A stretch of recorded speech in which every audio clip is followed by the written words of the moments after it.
নেত্রকোনার সদর কেগাতি ইউনিয়নে বিএনপির নাম ভাঙিয়ে বালু চুরি। প্রতিদিন শতাধিক ট্রাকে পাচার হয় বালু। প্রশাসনের নীরবতা নিয়ে উঠছে প্রশ্ন। বিস্তারিত দেখুন কামরুল হাসানের ৩ পর্বের ধারাবাহিক অনুসন্ধানী প্রতিবেদনের প্রথম পর্বে। নেত্রকোনা সদর উপজেলার ১১ নং কেগাতি ইউনিয়নের গোমাই নদীতে দীর্ঘ ১ বছরেরও বেশি সময় ধরে অবৈধভাবে বালু উত্তোলন করছে একটি প্রভাবশালী চক্র।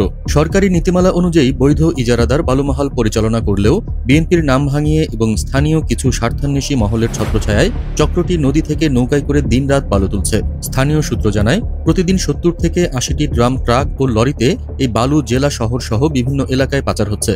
এতে বৈধ ইজারাদার আর্থিক ক্ষতির মুখে পড়লেও প্রশাসনের কার্যকর পদক্ষেপ চোখে পড়ছে না। সংবাদ সংগ্রহে গেলে সাংবাদিকদের ছবি তুলতে বাধা দেয় চক্রের লোকজন। এমনকি প্রশাসনের কর্মকর্তাদেরও হুমকি দেওয়া হয়েছে বলে অভিযোগ পাওয়া গেছে। এতে স্থানীয়দের মধ্যে আতঙ্ক বিরাজ করছে। এলাকাবাসী বলছে, সাংবাদিক ও প্রশাসনকে হুমকি দিয়ে বালুচোররা আসলে আইনকে বৃদ্ধাঙ্গুলি দেখাচ্ছে।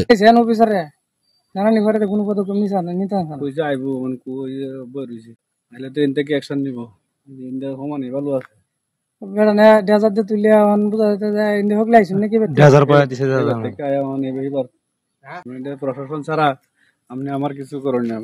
বড়া ছবি তুলতাছি, সারা ভাড়ায়াম বেটা দৌড়ি আমার সাথে।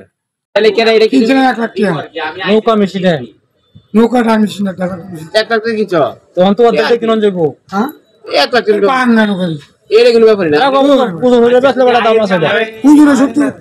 একাধিকবার সংবাদ প্রকাশ ও অভিযোগ করার পরও প্রশাসনের দৃশ্যমান কোনো ব্যবস্থা না থাকায় প্রশ্ন উঠেছে, প্রশাসন কি ইচ্ছাকৃতভাবে নীরব ভূমিকা পালন করছে, নাকি প্রভাবশালী মহলের চাপে অসহায় হয়ে পড়েছে? ১১ নং কেগাতি ইউনিয়নের ভূমি সহকারী নাইব জানিয়েছেন, একাধিকবার অভিযান চালিয়ে কিছু বালু আটক ও জরিমানা করা হয়েছে, তবে চক্রকে পুরোপুরি থামানো যাচ্ছে না।